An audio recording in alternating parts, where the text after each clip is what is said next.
Hello everyone, welcome to my channel Unique Study Hub by Neha. तो कैसे हैं आप सब बढ़िया ही होंगे। तो आज बारी है हमारे पार्ट 2 की। इससे पहले मैंने आपको लोकतंत्र के बारे में बताया, लोकतंत्र की आपकी प्रकृति के बारे में बताया। तो आज बारी है लोकतंत्र के स्तंभ की। और ये वीडियो एमपी टेट वर्क 2 के लिए बहुत ज़्यादा इंपॉर्टेंट है। जहाँ कहीं भी अगर एसएसटी का सेक्शन आना है, पॉलिटिक्स साइंस का सेक्शन आना है, तो वहाँ भी ये इंपॉर्टेंट है। तो वीडियो के एंड तक बने रहिएगा। वीडियो को maximum like, share and subscribe ज़रूर कीजिएगा। ज़्यादा से ज़्यादा सपोर्ट की आपको ज़रूरत है क्योंकि चैनल बिल्कुल न्यू है। तो चलिए आज की वीडियो स्टार्ट करते हैं। तो लोकतंत्र के स्तंभ के बारे में पढ़ते हैं, बहुत ज़्यादा इंपॉर्टेंट है। यहाँ से भी आपके बहुत सारे क्वेश्चंस बन सकते हैं। तो लोकतंत्र के स्तंभ है 4। क्वेश्चन आपसे पूछा जा सकता है कि लोकतंत्र के कितने स्तंभ हैं। तो लोकतंत्र के स्तंभ है 4। पहला है विधायिका, दूसरा है कार्यपालिका, तीसरा है न्यायपालिका और चौथा स्तंभ है आपका मीडिया। आपसे क्रम में आपसे पूछा जा सकता है कि विधायिका, कार्यपालिका, न्यायपालिका और मीडिया, ये हैं लोकतंत्र के स्तंभ। अगर ये स्तंभ हमारे लोकतंत्र में नहीं है तो उसका कोई भी मीनिंग नहीं रह जाता है। तो चलिए इसके बारे में हम पढ़ते हैं कि इन स्तंभ की आपको मैं पूरी जानकारी दूंगी और इसी से ही जो बनते हैं आपके अच्छे अच्छे क्वेश्चन। तो लोकतंत्र के स्तंभ ये हमारे क्या हैं, प्रमुख आधार हैं। इसमें क्या होता है, इन चारों में क्या है, आपकी जो है शक्तियाँ विभाजित होती है।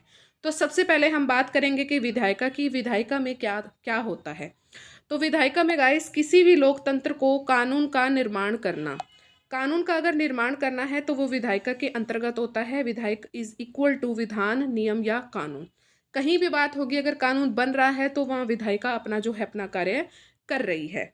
विधायिका जो है 2 स्तर पर कार्य करती है। एक तो कार्य करती है संघीय स्तर पर जिसको हम केंद्रीय स्तर कहते हैं, और एक राज्यपालिका स्तर पर करती है सॉरी, केंद्रीय स्तर पर जो आती है वो आती है संसद आती है। क्या आती है? संसद आती है। और राज्यपालिका के अंडर जो आती है राज्य विधानमंडल आती है। आपने जरूर ये सुना होगा, विधानसभा और विधान परिषद के बारे में आपने सुना होगा। तो ये 2 पार्ट्स में क्या करते हैं, इसको डिवाइड कर देते हैं। साथ में अगर केंद्रीय स्तर की बात करती हूँ तो जो संसद है वो क्या करती है, कानून का निर्माण करती है। आपसे डायरेक्ट क्वेश्चन पूछा जा सकता है कि कौन जो है कानून का निर्माण करती है। तो जो संसद है वो कानून का निर्माण करती है। और जो संसद है वो किस स्तर के अंतर्गत आती है, तो संसद जो है संघीय स्तर के अंतर्गत आती है क्योंकि केंद्र स्तर है। ठीक है, तो ऐसे जो है आपसे क्वेश्चन पूछे जा सकते हैं। मुझे नहीं लगता आज की ये वाला जब टॉपिक पढ़ लेंगे तो आप बिल्कुल भी कंफ्यूज होंगे। तो बिल्कुल आपको कंफ्यूज नहीं होना है। ठीक है, अपने कॉन्सेप्ट को क्लियर रखिए कि देखिए विधायिका है, उसके 2 स्तर है, संघीय स्तर और राज्यपालिका। सबसे पहले हम बात करेंगे संघीय की। उसके अंतर्गत आता है कि जो संसद है वो जो संसद काम करती है, कानून का निर्माण करती है। राज्यपालिका के अंतर्गत आती है राज्य विधानमंडल। और राज्य विधानमंडल के 2 जो है जो सदन बने हुए हैं, विधानसभा और विधान परिषद, या 2 अंग कह लीजिए, विधानसभा और विधान परिषद। तो ये जो सब काम होता है, ये सब काम होता है विधायिका का। Got it. आगे बढ़ते हैं। आगे जो हमारा दूसरा स्तंभ है वो है कार्यपालिका। ये भी नाम आपने ज़रूर सुना होगा।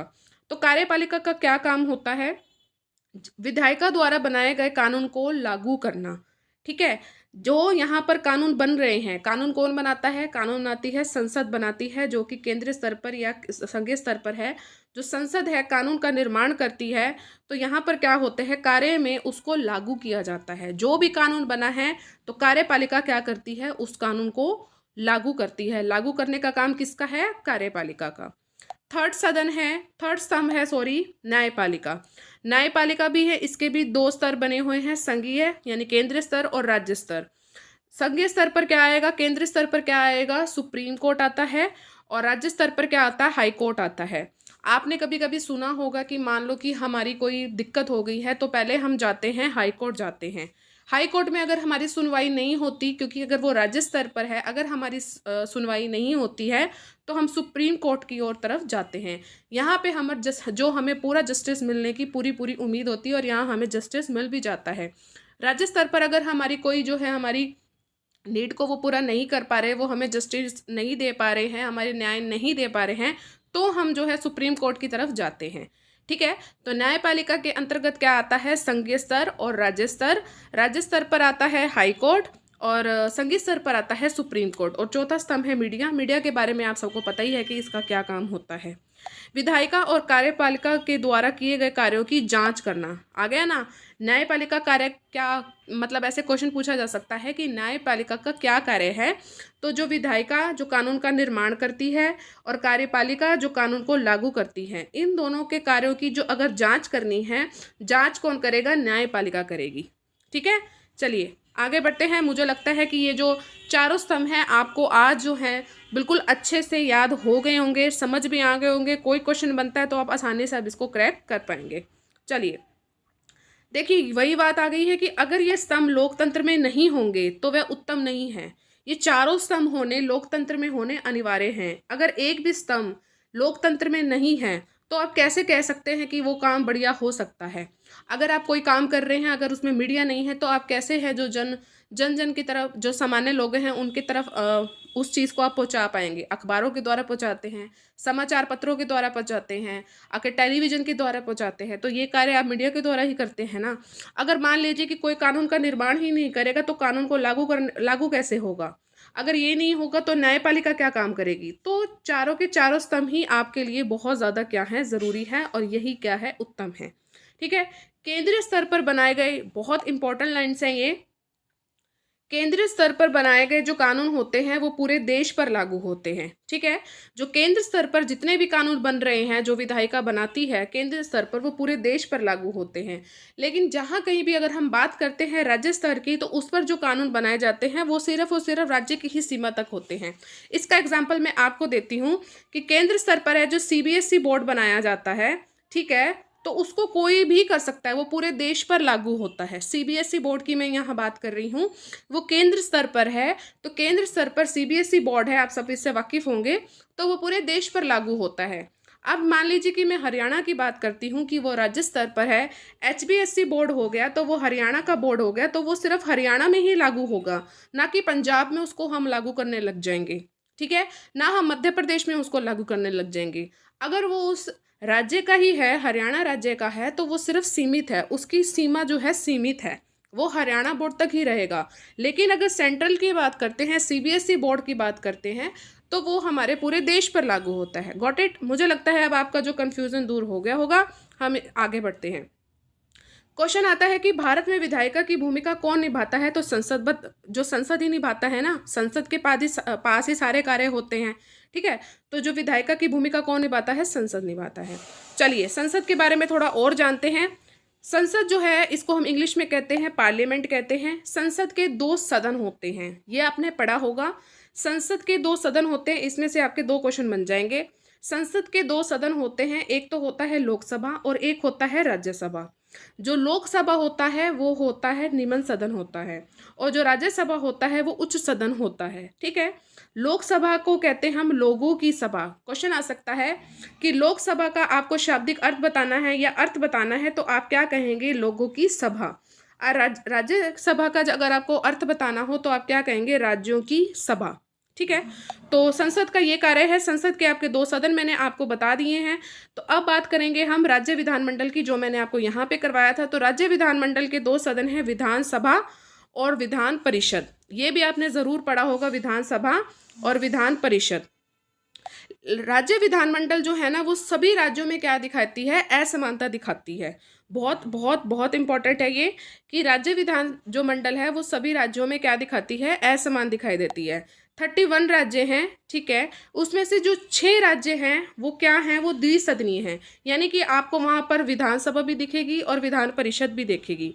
और 25 राज्य ऐसे हैं वो एक सदनीय हैं। ठीक है, आप इस चीज़ को समझ गए होंगे कि टोटल 31 राज्य हैं। 31 में से 6 राज्य ऐसे हैं जहां पर आपको दोनों ही सदन देखने को मिलते हैं, यानी कि द्विसदन हैं। और 25 राज्य ऐसे हैं जहां पर आपको सिर्फ एक ही सदन देखने को मिलते हैं, एक सदनीय है। ठीक है, तो राज्य विधानमंडल जो है सभी राज्यों में असमान दिखाई देती है, इसलिए ये असमान है। किसी में तो आप जो है अनुपात लगा सकते हैं कि कहाँ 6 हैं और कहाँ 25 है। ठीक है, तो ये असमान ही तो है ना, कि 6 पर 2 यहाँ पर द्विसदनीय है और यहाँ पर एक सदनीय है, तो ये क्या है? असमान है। ठीक है, जो मैंने आपको बोला वही वही यहाँ पर लिखा हुआ है। बात करेंगे कि 6 राज्य ऐसे कौन से हैं, वेरी वेरी इंपॉर्टेंट। 6 राज्य ऐसे कौन से हैं जहाँ पे द्विसदनीय है? तो बिहार में है, महाराष्ट्र में है, कर्नाटक में है, आंध्र प्रदेश, उत्तर प्रदेश, तेलंगाना। बिहार, महाराष्ट्र, कर्नाटक, आंध्र प्रदेश, उत्तर प्रदेश, तेलंगाना।